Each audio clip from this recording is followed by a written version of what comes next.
Okay, in section 2.6, looking at number 44, it says the limit as h goes to 0 of 1 minus cosine 2h over h.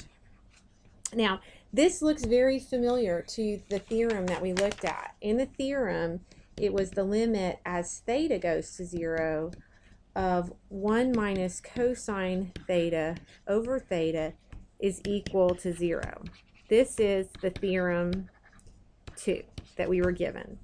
So we want to try and transform our limit in 44 to make it look something like this. So how could we do that? Well, what we're going to do is we can always multiply a limit by a number. So and then we can also make a substitution here. So the first thing we will do is we will write 1 minus cosine 2h over h.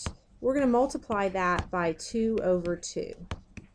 And so then I can write that as 2 times 1 minus cosine 2h over 2h. That's a legal maneuver. I just multiply by 1. No, let me get it back. Okay.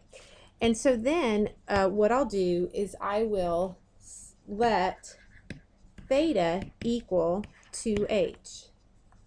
And so now I can write this expression as 2 times 1 minus cosine theta over theta. Okay?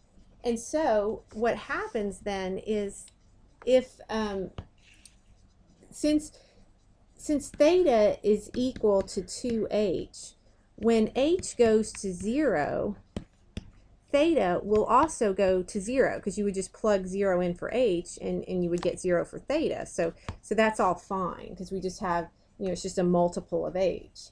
So I can transform my original question, my original limit, in the following method. I can say that the limit as h goes to 0 of 1 minus cosine 2h divided by h is really the same as thinking about the limit as theta goes to 0 of 2 times 1 minus cosine theta over theta. But this part right here is exactly theorem 2. And we know that as theta goes to 0, this limit goes to 0. And then it'll just be 2 times that, which is, as theta goes to 0, 2 is going to go just to 2. So you're going to get 2 times 0, which is just 0.